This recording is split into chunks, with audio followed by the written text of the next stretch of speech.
Hi friends, ఈరోజు Oreo బిస్కెట్స్తో cake తయారు చేస్తున్నా. ఓరియో బిస్కెట్స్నేమో ఇలా చిన్న చిన్న ముక్కలు కట్ చేసి మిక్సీ జార్లో వేసుకొని అది పౌడర్ చేయాలి. ఆ పౌడర్ అంతా ఒక బౌల్ తీసుకొని ఆ బౌల్లో వేసుకొని baking powder, baking salt half spoon వేసుకొని మిల్క్ పోయాలి. మిల్క్ పోసుకొని ఇలా కలుపుతూ ఉండాలి.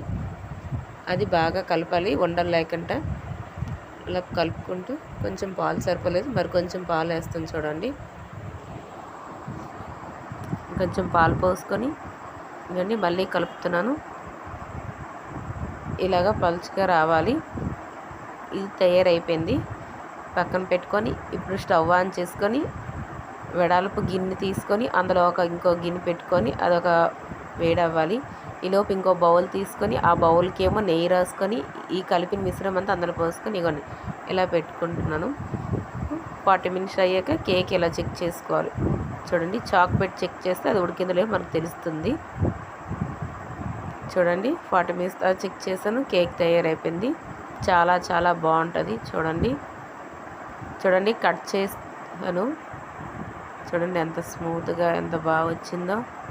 చాలా బాగుంది ఫ్రెండ్, మీరు కూడా ట్రై చేయండి. Super cake.